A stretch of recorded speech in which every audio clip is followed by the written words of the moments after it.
You really should not be trading after hours, and I'm going to explain exactly why. Here are 5 reasons. Study up, be safe.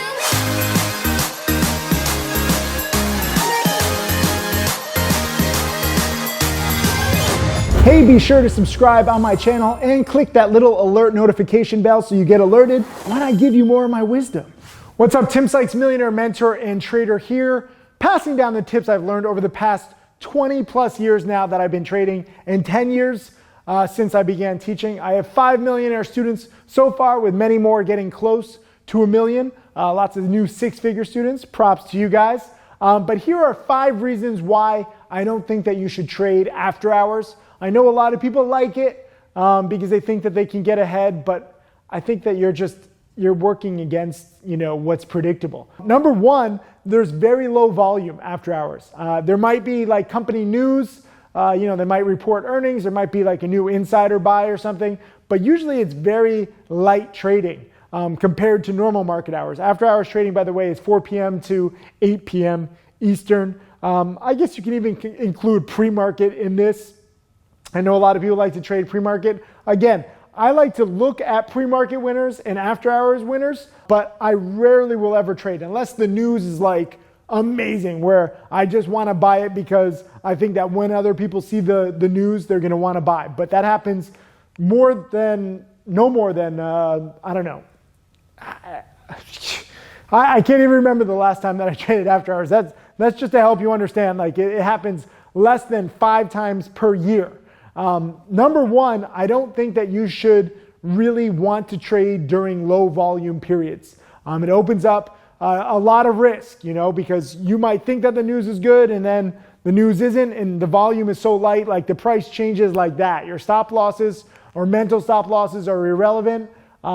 Like I said, there might be some news. And so like a stock might be spiking on good earnings, and then an earnings conference call starts and the CEO says something bad and you just get slammed. So you're buying on the good news of the press release, but getting slammed on a conference call that you have to like listen to every second and try to think about everything that the management is saying. They might even say something that sounds positive, but maybe Wall Street expected them to be even more positive. So you're opening yourself up to a lot of risk. Secondly, there's low price volatility. Usually, like I said, like the biggest moves happen right around the market open, right around the market close. After hours, you might get some whipsawing action, like I gave an example where there's like good news in a press release and bad news on a conference call. Very rarely do you see great opportunities to trade the volatility. That's not to say that there's not big percent gains made, but usually what happens when there's like good news or bad news, the stock drops really quickly with bad news or spikes really quickly with good news, all like within 2 or 3 seconds. You can't really try to trade that. So for me, the biggest moves and the best moves for trading happen around 9:30 a.m. Eastern until 10 a.m. Eastern, and then 3:30 p.m. Eastern until 4 p.m. Eastern during normal market hours, not outside of those. Number 3, a problem with after hours is that there's huge spreads. Because there's less volume, because frankly a lot of the market makers have gone home, a lot of the traders have gone home after hours or pre-market, there's not really any like West Coast traders up at 4:30 in the morning or 5 in the morning, which would be 8 a.m. New York time. I don't want to trade when there's so much risk, because even if the stock is trending in your favor, one bid gets taken out and then all of a sudden you have like a 5% loss out of the blue, versus if you waited for normal market hours and a bid got taken out, because there's more volume, because there's more traders and market makers that are present, you won't have like these air pockets where you can just lose 5 or even 10% quickly, especially when you're trading low price penny stocks. I like to cut losses quickly. After hours and pre-market, you can't exactly do that. Fourth, the charts are not clean. You might know that I like chart patterns.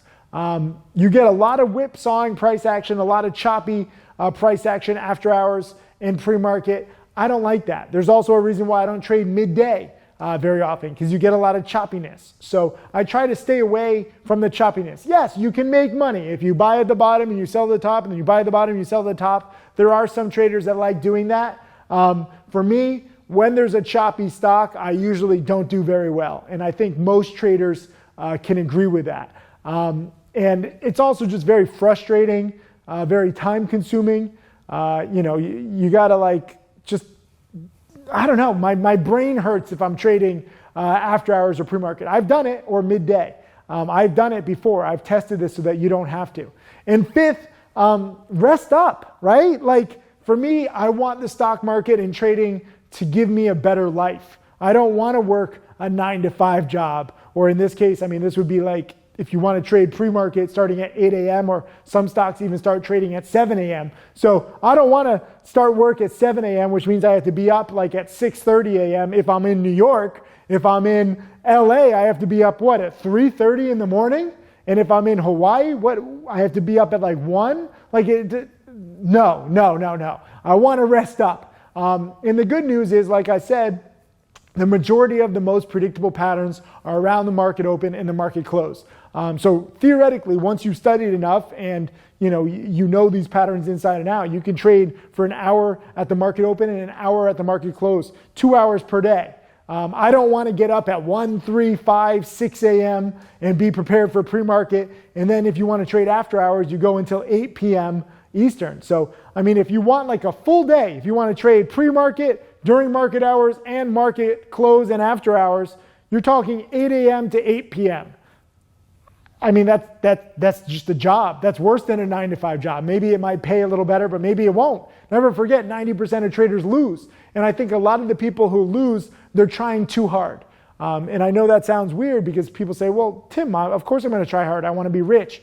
But it's kind of like the game of golf. If you ever try to hit the ball as hard as you can, it's actually not as good as if you have the right form and you let yourself just kind of go through the swing. Like I know people where they're like baseball players and they just want to smash it as hard as they can. That's not the game of golf. It's a game of patience, and trading is very similar. So no matter how much you want to make money, trading all the time, burning yourself out with these crazy hours, that's not going to help you get rich in the long run. That's going to make you frustrated. It's going to make you like cracked out. You're going to be like a lot of traders where even if you're making a little money, you're like, what a long day. Trading is such a grind. And frankly, this is why a lot of people don't like me in the trading world, or they attack me in the trading world. They're like, Tim Sykes is a scam. Penny stocks are a scam, because they're grinding all day. They're trading that choppy action. They're trying to find little profit opportunities, and they're not getting much sleep. They've made it a job. They've made themselves pretty much slaves to the stock market. For me, I want the stock market to give me freedom. So maybe it's in my head. Maybe I've adapted to the patterns that give me the most freedom. Maybe that's true. I don't deny that. But I have a lot of freedom to travel. I have a lot of freedom to live. I have a lot of freedom to do charity, which I really love doing. You can see I'm wearing my Save Australia shirt. Click the link below. I'm going to include a link for my new Save Australia charity merch. 100% of the money goes to fighting fires and rescuing animals. Really tough times in Australia now with so many wildfires all over the place. So these are my passions. These are my hobbies. And I'm only able to do it because I've segmented my life. I say, okay, I can trade stocks from this time, which is around 9:30 a.m. to 10 a.m. Eastern. I might look at pre-market. I definitely look, okay? If I'm up especially. I will look at pre-market because I want to see the biggest winners, the biggest losers. I want to see what's moving. But oftentimes, I haven't even mentioned this yet, but oftentimes you might see a big pre-market winner and you're like, oh, the news is great. It's uptrending pre-market. And then when the real volume comes in and the market opens at 9:30 a.m. Eastern, it goes splat. Okay, pre-market does not always go with what's going to happen with the market when it's open for real. And same thing with after hours. You might get an after hours spike on earnings. Then when the market opens the next day, nothing. Not even because they necessarily say anything bad on the conference call, just because when the real volume comes in, a little after hours or pre-market volume doesn't stand a chance. So please focus on normal trading hours. Leave a comment underneath. Say, I will focus on main trading hours. Say all that, or say something like, I prefer the market open or the market close. I'm actually curious. Do you like trading by the market open or the market close? But do me a favor, risk less, enjoy life more. That's today's lesson.